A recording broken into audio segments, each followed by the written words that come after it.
Morning షార్ట్లో చెప్పాను కదా, మమ్మీ టిఫిన్ హోటల్ అయితే మళ్ళీ స్టార్ట్ చేశారని చెప్పి. దానికి సంబంధించిన లాంగ్ వీడియో కింద ట్యాగ్ చేస్తా, ఒకసారి చెక్ చేసేయండి. సో నేను మీకు ఊరికే ర్యాండమ్గా ఒక లుక్ చూపిద్దామని చెప్పి అయితే చూపిస్తున్నాను. సో ఇది సెకండ్ పోర్షన్ అనమాట. 3 రూమ్స్ వరుసగా ఉంటాయి. సో ప్రస్తుతానికైతే ఇక్కడ పెట్టాము, కానీ మొత్తం కౌంటర్ అవన్నీ అయితే బయటే పెట్టాము, ఎందుకంటే కనిపించాలి కాబట్టి. ఇక్కడ మా మమ్మీ దోశ వేస్తుంది. దోశ జస్ట్ 10 రూపీసే. 10 రూపీస్ దోశలు, ఇట్లా చిన్న చిన్న దోశలు అంటే నాకు చాలా అంటే చాలా నచ్చుతాయి.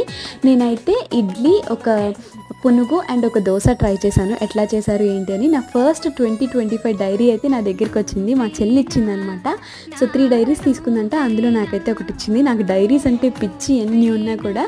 సో ఆ తర్వాత నేను ఈవినింగ్ ఆఫీస్ నుంచి రాగానే ఒక మంచి సిరీస్ చూసిన. ఈ సిరీస్ ఏంటో గెస్ట్ చేస్తే కింద కామెంట్ చేయండి. ఆ తర్వాత కొంచెం సెల్ఫ్ ప్యాంపరింగ్లా ఉంటుంది అని చెప్పి నేనైతే ఫేస్ స్క్రబ్ చేసుకున్నా, చాలా డేస్ అయిపోయిందని చెప్పి. సో అంతే ఈ వీడియో. బాయ్.